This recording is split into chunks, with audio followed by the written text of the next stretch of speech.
नमस्कार। आज हम बात करने वाले हैं इंडियन पीनल कोड यानी भारतीय दंड संहिता के एक बहुत ही जरूरी पहलू के बारे में, और वो है सजाएं या दंड। आखिर आईपीसी के तहत किसी अपराध के लिए क्या सजा तय की जाती है? चलिए आज इस पूरे ढांचे को बहुत ही आसान भाषा में समझते हैं। तो आज का हमारा ये पूरा का पूरा विश्लेषण इसी एक सवाल के इर्द गिर्द घूमेगा। सवाल है, discuss the punishments to which offenders are liable under the provisions of Indian penal code. Is the death sentence compulsory in any case? और हिंदी में भारतीय दंड संहिता के अंतर्गत वर्णित उन प्रावधानों का वर्णन कीजिए जिनमें अपराधियों को दंड दिया जाता है। क्या मृत्यु दंड देना किसी मामले में अनिवार्य है? मतलब हम ये जानेंगे कि भारत में अपराधियों को कौन कौन सी सजाएं मिल सकती हैं, और सबसे बड़ा सवाल, क्या कोई ऐसा भी केस है जिसमें अदालत को मौत की सजा देना ही पड़ता है? चलिए पता लगाते हैं। तो देखिए, भारतीय दंड संहिता की धारा 53 से लेकर 75 तक सजाओं का एक पूरा ढांचा तैयार किया गया है, और इसकी नींव रखी गई है 5 तरह के दंडों पर। यही वो 5 स्तंभ हैं जिनके आधार पर अदालतें किसी भी अपराधी को सजा सुनाती हैं।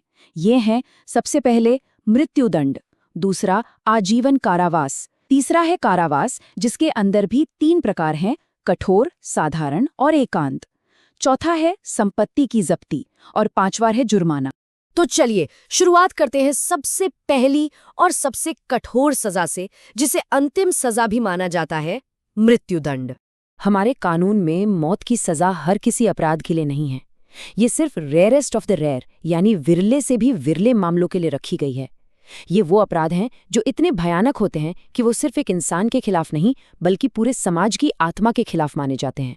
जैसे कि भारत सरकार के विरुद्ध युद्ध छेड़ना, जो धारा 121 में है, सेना में विद्रोह के लिए किसी को उकसाना, धारा 132, ऐसे झूठे सबूत देना जिनकी वजह से किसी बेगुनाह को फांसी हो जाए, धारा 194, हत्या यानी मर्डर, धारा 302, किसी बच्चे या मानसिक रूप से बीमार व्यक्ति को आत्महत्या के लिए मजबूर कर देना, धारा 305, डकैती के दौरान हत्या करना, धारा 396, और अगर कोई कैदी जो पहले से ही आजीवन कारावास की सजा काट रहा है वो हत्या की कोशिश करे और किसी को चोट पहुंचा दे तो धारा 307। अब देखिए, कानून की किताबों में तो ये लिखा है, पर असल में अदालतें इसे कैसे देखती हैं? इसके लिए एक बहुत ही जरूरी केस है, जावेद अहमद बनाम महाराष्ट्र राज्य 1983 का। इस मामले में हुआ ये था कि आरोपी ने सिर्फ पैसों के लिए कई लोगों की बड़ी ही बेरहमी और अमानवीय तरीके से हत्या कर दी थी। कोर्ट में ये दलील दी गई कि आरोपी की उम्र कम है, इसलिए मौत की सजा नहीं दी जानी चाहिए। लेकिन सुप्रीम कोर्ट ने इस दलील को पूरी तरह से खारिज कर दिया और एक बहुत बड़ी बात कही। कोर्ट ने कहा कि जब अपराध इतना बर्बर हो तो आरोपी की कम उम्र कोई कारण नहीं हो सकता कि सजा कम कर दी जाए। इस केस से ये साफ हो जाता है कि अदालत अपराध की गंभीरता को सबसे ऊपर रखती है। तो जावेद अहमद जैसे मामलों को देखकर ये तो साफ है कि अदालतें बहुत गंभीर मामलों में मौत की सजा दे सकती हैं। लेकिन यहाँ हमारा वो बड़ा सवाल फिर से खड़ा होता है, क्या कोई ऐसा भी अपराध है जिसमें अदालत के पास कोई दूसरा रास्ता ही ना हो? क्या उसे मौत की सजा देनी ही पड़ेगी? और इसका जवाब एक शब्द में है, नहीं, बिल्कुल नहीं। भारतीय कानून में एक भी ऐसा अपराध नहीं है जिसके लिए मौत की सजा देना अनिवार्य या कंपल्सरी हो। और यहीं पर हमारा कानून पुराने अंग्रेजी कानून से बिल्कुल अलग हो जाता है। पुराने एंग्लो लॉ में हत्या के लिए मौत की सजा तय थी, लेकिन भारत की न्याय व्यवस्था एक बहुत ही अहम सिद्धांत पर चलती है जिसे कहते हैं जुडिशियल डिस्क्रिशन यानी न्यायिक विवेक। इसका सीधा सा मतलब ये है कि जज हर केस के हालात, सबूतों और तथ्यों को अपनी कसौटी पर तौलते हैं। वो ये देखते हैं कि अपराध कैसे किया गया, अपराधी की मंशा क्या थी, क्या उसके सुधरने की कोई भी गुंजाइश है, और इन सब बातों पर गहराई से विचार करने के बाद ही वो ये तय करते हैं कि मौत की सजा दी जाए या फिर आजीवन कारावास। तो मौत की सजा के बाद जो दूसरी सबसे बड़ी सजा है वो है आजीवन कारावास। चलिए अब इसे समझते हैं। आजीवन कारावास को लेकर ना अक्सर लोगों को लगता है कि इसका मतलब 14 साल या 20 साल की सजा है, लेकिन ये एक बहुत बड़ी गलतफहमी है। हाँ, आईपीसी की धारा 57 ये कहती है कि सजा के कैलकुलेशन के लिए इसे 20 साल के बराबर माना जाएगा, पर वो सिर्फ हिसाब किताब के लिए है। असल में आजीवन कारावास का मतलब है दोषी की बची हुई पूरी जिंदगी, उसकी नेचुरल लाइफ जेल में ही कटेगी। जब तक वो जिंदा रहेगा वो जेल में ही रहेगा। और हाँ, एक और जरूरी बात, ये सजा हमेशा कठोर होती है, यानी रिगरस, जिसमें कैदी से मेहनत वाला काम भी करवाया जाता है। अब आते हैं हम अपनी तीसरे तरह की सजा पर, जो है कारावास या इम्प्रिजनमेंट। अब ये शब्द तो एक है, लेकिन आईपीसी के अंदर इसके 3 अलग-अलग प्रकार बताए गए हैं। इनमें सबसे बड़ा फर्क है कठोर और साधारण कारावास के बीच। कठोर कारावास, जिसे सश्रम कारावास भी कहते हैं, उसमें दोषी से जेल में मेहनत करवाई जाती है, जैसे चक्की पिसवाना, पत्थर तुड़वाना या लकड़ी कटवाना। वहीं दूसरी तरफ साधारण कारावास में अपराधी को सिर्फ जेल में बंद रखा जाता है, उससे कोई भी मेहनत मजदूरी का काम नहीं करवाया जाता। तो एक में सिर्फ सजा काटना है और दूसरे में सजा काटने के साथ साथ कड़ी मेहनत भी करनी। तो ये साधारण कारावास मिलता कब है? आमतौर पर ये उन अपराधों के लिए दिया जाता है जो नेचर में थोड़े कम गंभीर होते हैं, जैसे किसी को गलत तरीके से कहीं जाने से रोकना, यानी धारा 341, मानहानि यानी डेफेमेशन, जो धारा 500, 501, 502 में है, या फिर किसी सरकारी कर्मचारी का गैर कानूनी तरीके से कोई व्यापार करना, धारा 168, या किसी महिला की मर्यादा को ठेस पहुंचाने के इरादे से कुछ कहना या इशारा करना, जो धारा 509 में आता है।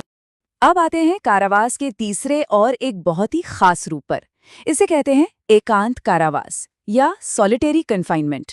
ये एक बहुत ही सख्त सजा मानी जाती है और इसीलिए कानून इसे लेकर बहुत ही सावधान है और इसके लिए कड़े नियम बनाए गए हैं। देखिए, किसी भी कैदी को हमेशा के लिए अकेले कालकोठरी में नहीं डाला जा सकता। कानून इसके मानसिक असर को समझता है। धारा 73 और 74 में साफ साफ लिखा है, अगर किसी की कुल सजा 6 महीने तक की है तो उसे ज्यादा से ज्यादा 1 महीने के लिए ही एकांत कारावास दिया जा सकता है। अगर सजा 6 महीने से 1 साल के बीच है तो 2 महीने, और अगर सजा 1 साल से कितनी भी ज्यादा हो तब भी कुल एकांत कारावास 3 महीने से ज्यादा का नहीं हो सकता। और तो और ये सजा एक बार में 14 दिन से ज्यादा नहीं दी जा सकती और हर बार के बीच में उतना ही आराम देना भी जरूरी है। अच्छा, जेल की सजाओं के अलावा आईपीसी में पैसों से जुड़े दंड का भी प्रावधान है। ये है जुर्माना और संपत्ति की जब्ती। संपत्ति जब्त करना यानी फॉर्फिचर ऑफ प्रॉपर्टी। अब ये सजा बहुत कम देखने को मिलती है। ये सिर्फ 3 खास तरह के अपराधों के लिए ही रखी गई है। पहला, अगर कोई भारत के मित्र देश में जाकर लूटपाट करता है, धारा 126। दूसरा, उस लूटपाट का सामान अपने पास रखता है, धारा 127। और तीसरा, अगर कोई सरकारी अफसर गैर कानूनी तरीके से कोई संपत्ति खरीदता है, धारा 169। तो आप देख सकते हैं ये सारे अपराध देश की सुरक्षा और प्रशासनिक ईमानदारी से जुड़े हुए हैं। अब बात करते हैं जुर्माने की। कई अपराधों में आईपीसी कहता है कि जुर्माना अनलिमिटेड यानी असीमित हो सकता है। तो क्या इसका मतलब ये है कि अदालत किसी पर 1000 करोड़ का जुर्माना लगा देगी? नहीं।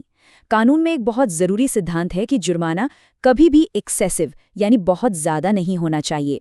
ये हमेशा अपराध की गंभीरता और अपराधी की आर्थिक हैसियत को देखकर ही तय किया जाता है। और मान लीजिए अगर कोई जुर्माना नहीं भरता है तो क्या होगा? अगर अपराध सिर्फ जुर्माने वाला है तो धारा 67 के नियम लागू होते हैं। जुर्माना न भरने पर उसे साधारण कारावास में भेजा जाएगा। कितना? ये जुर्माने की रकम पर तय होता है। अगर जुर्माना 50 रुपये तक का है तो 2 महीने की जेल, 100 रुपये तक है तो 4 महीने, और अगर 100 रुपये से ज्यादा है तो ज्यादा से ज्यादा 6 महीने की साधारण कैद हो सकती। तो हमने ये सारी सजाएं देखी, मृत्युदंड से लेकर जुर्माने तक। इन सबके पीछे का मूल विचार क्या है? भारतीय न्याय व्यवस्था आखिर किस सिद्धांत पर काम करती है? और वो सबसे बड़ा सिद्धांत है न्यायिक विवेक। हमारा कानून कोई मशीन नहीं है जो हर अपराध के लिए एक तय सजा दे दे। नहीं, ये जजों को ये शक्ति देता है कि वो हर केस को उसकी अपनी कहानी, उसके अपने हालात के हिसाब से देखें। वो तथ्यों को तौलें, अपराधी की मंशा को समझें और फिर एक ऐसी सजा दें जो न सिर्फ उस अपराध के बराबर हो बल्कि न्याय के हर पैमाने पर खरी उतरे। तो आखिर में आईपीसी की ये पूरी दंड व्यवस्था हमें एक बहुत गहरे विचार के साथ छोड़ जाती है। एक तरफ समाज चाहता है कि अपराधी को सख्त से सख्त सजा मिले ताकि और कोई वैसा अपराध करने की हिम्मत न करे, और दूसरी तरफ हर इंसान के सुधरने की एक उम्मीद भी होती है। इन्हीं दोनों के बीच एक संतुलन बनाना, यानी दंड और सुधार के बीच सही तालमेल बिठाना, यही किसी भी न्याय प्रणाली की सबसे बड़ी चुनौती भी है और उसका सबसे बड़ा मकसद भी। अगर आपको ये जानकारी अच्छी लगी हो तो इस वीडियो को लाइक ज़रूर करें और हमारे चैनल को सब्सक्राइब करें ताकि कानून की ऐसी ही गहरी समझ हम आप तक पहुंचाते रहें।